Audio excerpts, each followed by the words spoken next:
Teacher Shakyamuni Buddha. Namo Fundamental Teacher Shakyamuni Buddha.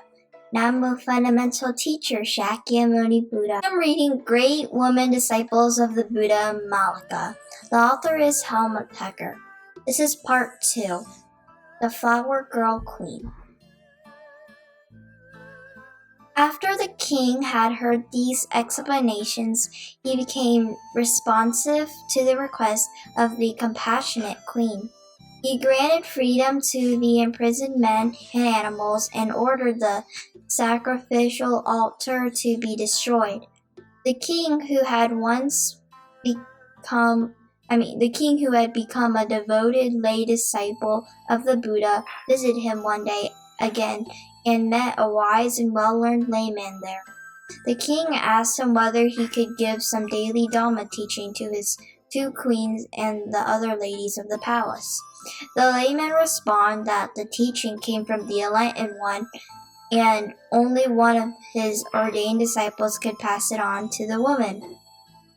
The king understood this and requested the Buddha to give permission to one of his monks to teach. The Buddha appointed the Venerable Ananda for this task.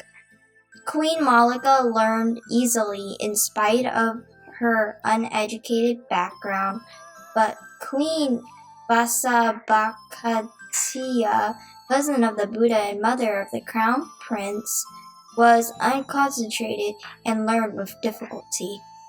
One day, the royal couple looked down upon the river from the palace and saw a group of the Buddhist monks playing about in the water. The king said to Queen Malika reproachfully, "Those playing about in the water are supposed to be arahants." Such was the reputation of this group of the so-called 17 monks, who were quite young and of good moral conduct. Malika replied that she could only explain it thus, that either the Buddha had not made any rules with regard to bathing or that the monks were not acquainted with them because they were not among the rules which were recited regularly. Both agreed that it would not make a good impression on lay people and those monks not yet secure if those in higher training, playing about in the water and enjoy themselves in the way of untrained worldly people.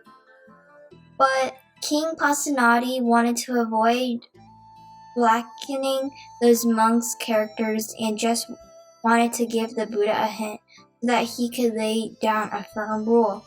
He conceived the idea to send a special gift to the Buddha to be taken by those monks. They brought the gift, and the Buddha asked them on what occasion they had met the king. They told him what they had done, and the Buddha laid down a corresponding rule. One day, when the king was standing on the parapet of the palace with the queen and was looking down upon the land, he asked her whether there was anyone in the world that she loved more than herself. He expected her to name him, since he flattered himself to have been the one who had raised her to fame and fortune. But although she loved him, she remained truthful and replied that she knew of no one dearer to her than herself. Then she wanted to know how it was with him. Did he love anyone, possibly her, than himself? Thereupon the king also had to admit that in his case, too self-love was predominant. Went to the Buddha and recounted the conversation to find out how a sage would consider this. The Buddha confirmed their statements, but drew from them a lesson in compassion and non-violence. Having traversed all quarters with the mind, one finds none anywhere dearer than oneself. For others, too, each holds himself most dear. Hence, one who loves himself should not harm others. One day, a man came to the Buddha utterly distraught over the death of his only child. He could not eat, could not work. He had become depressed and spent all his time in the charnel ground crying out, "Where are you, my only child? Where are you, my only child?" The Buddha taught him a tough lesson. Those who are dear bring sorrow, lamentation, pain, grief, and despair, the suffering that results from attachment. Though his own experience bore out the Buddha's words, the man resented this maxim and left in an angry mood. The conversation was reported to the king, and he asked if his wife whether it was really true that sorrow could result from love. "If the awakened one has said so, O king, then it is so," she replied devotedly. The king demurred that she accepted every word of the Buddha's like a disciple from a guru. Thereupon she sent a messenger to the Buddha to ask if the report were true and to obtain more details. The Buddha confirmed it and gave a fuller explanation. But Malika did not pass the Buddha's reply on directly to the king. Instead, she used an indirect approach. She asked him whether he loved his daughter, his second wife, the crown prince, herself, and his kingdom. Naturally, he confirmed this. These 5 were dear to him and deeply loved. "But if something happened to these 5, Malika inquired, would he not feel sorrow, lamentation, pain, grief, and despair, which comes from such love?" Then the king understood and realized how wisely the Buddha could penetrate all existence. "Very well then, Malika.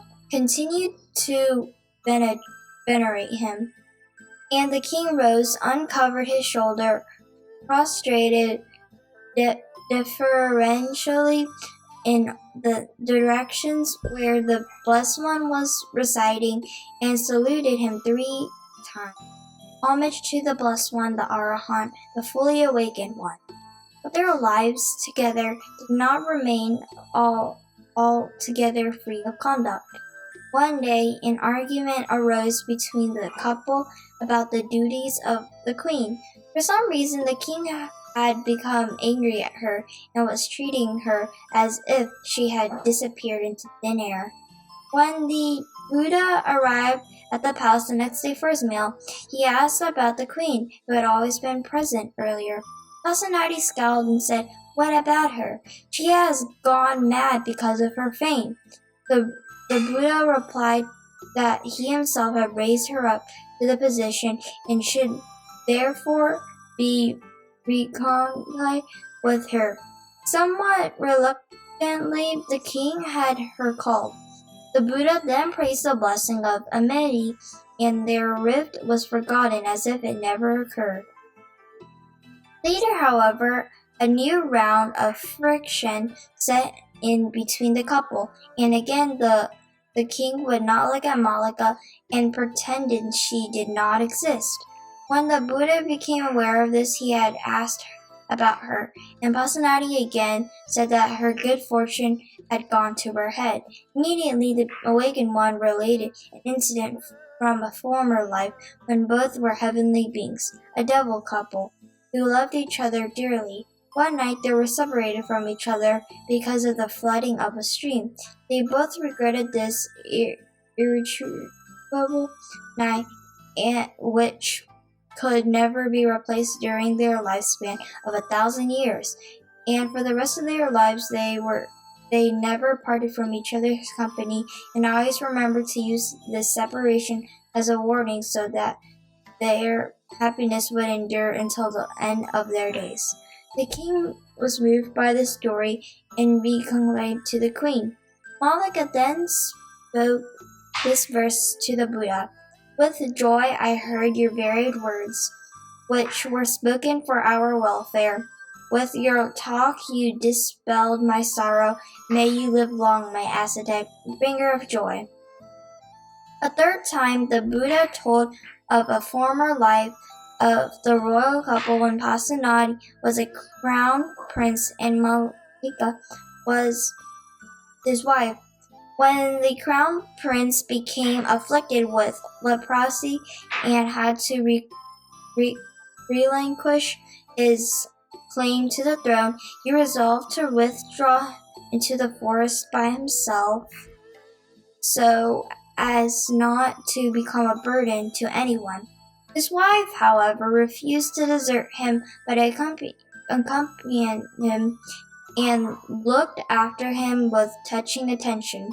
Rather than lead a carefree life in pomp and splendor, she chose to remain faithful to her repulsive husband. Through the power of her virtue, she was able to effect his recovery. But when the king ascended to the throne and she became his queen, he promptly forgot her and enjoyed himself with the dancing girls. Only when the king was reminded of his queen's good deeds did he change his ways. He asked her for forgiveness and lived together with her in harmony and virtue. Queen Malika committed only one deed in this life which had evil results and which led her to the worst rebirth. Once, when she was drying herself in the bath, her pet dog approached her from behind and mounted her. Instead of driving the dog away, she allowed it to continue. The king had caught a glimpse of this bizarre incident through an open window and later scolded Malika for her transgression. However, rather than admit her guilt, the queen insisted on her innocence and convinced the king that his eyes had played a trick on him. When Malika died, her twofold transgression, her sexual contact with the dog, and her mendicant's attempt to free herself from blame, caught up with her dog and brought about a rebirth in hell. This evil, however, lasted only for 7 days, after which it was overpowered by Malika's great merits.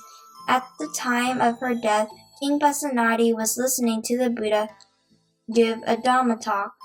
When the news reached him, he was deeply shaken to such an extent that his grief could not be assuaged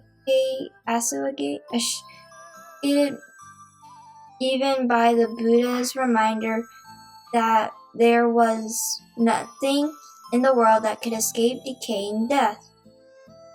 His attachment from love comes sorrow was so strong that he went to the Buddha every day to find out about the future destiny of his wife.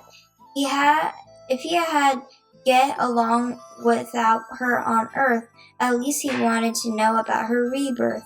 But for 7 days the Buddha distracted him from the question through fascinating and moving Dhamma discourses, so that he remembered his question only when he arrived home again. Only on the 7th day would the Buddha answer his question, and said that Malika has been reborn into Sita heaven, the heaven of the blissful devas. So as not to add the king's sorrow, he did not mention the 7 days she had spent in hell. Although it was a very short-term sojourn there, one can see that Malika had not yet attained stream entry during her life on earth, since the stream enterer cannot take rebirth below the human level. However, this experience of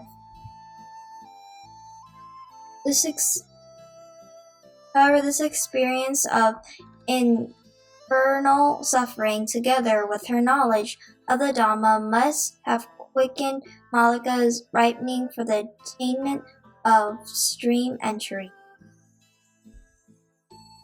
Okay, the end.